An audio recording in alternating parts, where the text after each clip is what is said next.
ಹಾಕಬೇಕು ಇದರಲ್ಲಿ ಚೆನ್ನಾಗಿದೆಯಾ ಐ ಡೋಂಟ್ ಅಂಡರ್ಸ್ಟ್ಯಾಂಡ್. ಚೆನ್ನಾಗಿದೆಯಾ ಅಂದರೆ ಏನು ಪ್ರಶ್ನೆ ಅಂತ ಅರ್ಥ ಆಗಲ್ಲ ನನಗೆ. ಆ ಇಲಾಖೆ ಬೇಕಿರೋದಕ್ಕೇನೆ ನಮ್ಮ ರಾಜ್ಯಕ್ಕೆ ಬೇಕಿದೆ, ನಮ್ಮ ಸರ್ಕಾರಕ್ಕೆ ಬೇಕಿದೆ, ಆದ್ರಿಂದ ಪೋಸ್ಟ್ ಇದೆ. ಇಲ್ಲ ಅಂದ್ರೆ ಆ ಪೋಸ್ಟ್ ಇರ್ತಾ ಇರಲಿಲ್ಲ. So you should understand that every post has an importance. Every post is important. Every job has its importance. ನಿಮಗೆ ಆ ಜಾಬಿಂದ ನಿಮಗೆ ಇಂಪಾರ್ಟೆನ್ಸ್ ಬರುತ್ತಾ, ಅಥವಾ ನೀವು ಮಾಡೋ ಕೆಲಸದಿಂದ ಮತ್ತೆ ನೀವು ಮಾಡೋ ರೀತಿ, ನಿಮ್ಮ ಕಾರ್ಯವೈಖರಿ ಅಂಡ್ ಪ್ರೊಫೆಷನಲಿಸಮ್ ಇಂದ ನಿಮಗೆ ಪ್ರಾಮುಖ್ಯತೆ ಬರುತ್ತಾ ಅಂದ್ರೆ second part. It's not with a job. ನಮ್ಮ ಇಲಾಖೆಯಲ್ಲಿ ಒಂದು ಕಾನ್ಸ್ಟೇಬಲ್ ಇಂದ ಡಿ ಜಿ ವರ್ಗು ರೆಕಗ್ನೈಸ್ ಮಾಡ್ತಾರೆ. ಅದೇ ಮಧ್ಯದಲ್ಲಿ A D G D G ಆದವ್ರನ್ನೇ ಅವ್ನು ಯಾರೋ ಹೋಗ್ಲಿ ಅಂತಾರೆ, ಬಿಕಾಸ್ ಆಫ್ ಪ್ರಾಮುಖ್ಯತೆ. ಏನು ಅಪ್ಪಿತಪ್ಪಿ ಒಂದು ಕಲರ್ಫುಲ್ ಲೈಫಲ್ಲಿ ಅವ್ನು ರೆಸ್ಪೆಕ್ಟ್ ಕೊಡೋದು, ಒಂದು ಸಲ್ಯೂಟ್ ಹೊಡೆಯೋದು ಬೇರೆ ಆಗ್ಬೋದು.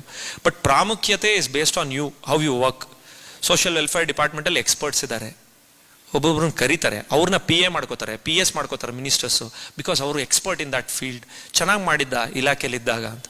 ಕಮರ್ಷಿಯಲ್ ಟ್ಯಾಕ್ಸಸ್, ಅದರಲ್ಲಿ there are n number of opportunities. ಆ ರೆವಿನ್ಯೂ ಇಂಟೆಲಿಜೆನ್ಸ್ ಅಂತ ಒಂದು ಯೂನಿಟ್ ಇದೆ, ಖತರ್ನಾಕ್ ಆಗಿದೆ ಅದು unit. So if you have expertise in analytics and revenue intelligence, they go in to different world. But coming to my department, I am very very very proud of my department. We are the most responsible and most hard-working department, I'll tell you, even though he is there. ನಿಖರ ಸುದ್ದಿ, ಸದಭಿರುಚಿಯ ಕಾರ್ಯಕ್ರಮ. ನೀವು ನೋಡ್ತಾ ಇದ್ದೀರಾ ಕಹಳೆ news, ಸಮಾಜದ ಜಾಗೃತಿಗಾಗಿ ವಸ್ತುನಿಷ್ಠ ವರದಿ.